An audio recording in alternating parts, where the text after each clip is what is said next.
شماری از ناظران انتخابات ریاست جمهوری افغانستان در ولایت هرات با تجمع در مقابل دفتر یونما از برخورد کارمندان کمیسیون مستقل انتخابات هرات شاکی‌اند و ابراز می‌دارند که با آنان اجازه ورود به مرکز بازشماری آرا داده نشده است. ما امروز وقتی که حضور پیدا کردیم به کمیسیون شکایات انتخاباتی در اصلاح کمیسیون انتخابات که بازشماری آرا مجددا آغاز می‌شد، 88 صندوق رئیس کمیسیون شکایات انتخاباتی آقای عبدالله شیرزی و رئیس کمیسیون انتخابات آقای دکتر داوود صدیقزاد به مسئولین امنیتی دستور داده بودند که نماینده‌های دکتر عبدالله، ناظرین دکتر عبدالله را اجازه ورود ندین و کسایی هم که ورود شده اونا را خارج ساختن بدون از اینکه اونا بتونن ثبت کنن خروج خود.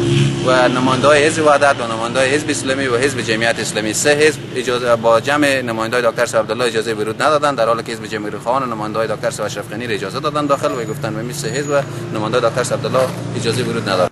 آنان میگویند این برنامه کمیسیون مستقل انتخابات از قبل مهندسی و طراحی شده و قصد دارند تا آرای پاک مردم هرات را باطل اعلام نمایند. ما وقتی اینجا مراجعه کردیم به ما اجازه ورود در واقع اول گفتم خود راجستر کنیم، راجستر کردیم، سرباز اینجا ما راجستر کرد، بعد از اون طرف رئیس کمیسیون دستور داد که بکشین اونا را اجازه ورود برای ناظرین دکتر عبدالله پرسان کردیم چرا اعضا که تحت این شرایط حزب وحدت کشیدن، حزب اسلامی کشیدن و ناظرین ما کشیدن. ما بر حسب اعتراض همین لحظه که شما شاهدیم دم دفتر یونما آمدیم تا اعتراض خود به گوش از آدرس اینا به گوش تمام مردم هرات و در واقع کل کشور برسانیم.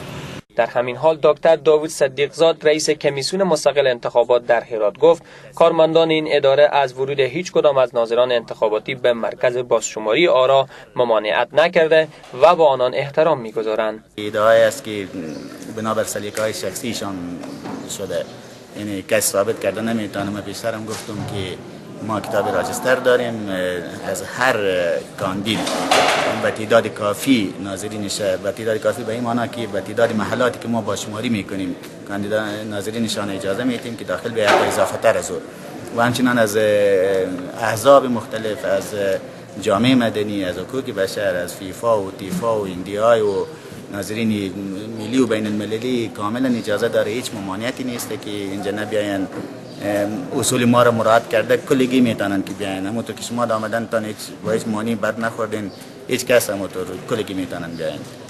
در همین حال قاضی عبدالرزاق نجرابی یک تن از کمیشنران کمیسیون سمع شکایات انتخاباتی ولایت هرات یک بار دیگر اعلام نمود که باطل اعلام کردن 100,000 رأی مردم هرات غیر قانونی بوده و این تصمیم یک اقدام غیر عادلانه است. به او خاطر من رای مخالف دادم و میخواستم که اسناد بسیار قوی و معتبر در اختیار ما موجود باشه و این را در مقابل مشاهدین، در مقابل ناظرین، در مقابل رسانه ها اعلان بکنیم و موارد تقلب تعریف بکنیم که در اینجا چنین تقلب صورت گرفته. بعد از او به ابطال آرا من موافق به این نیستم که خدای ناخواسته رای تقلبی با رای پاک مردم جمع شود. من قطعا موافق هستم که رای تقلبی باید جدا شود، ولی جداسازی از این یک مقدار تعمق و توجه بسیار جدی میخواهد که متاسفانه دوستای ما اکتفا کردن به دلایلی که شوکه رای کرده بودن و برای من قبول نبود. نظر مخالف دادم.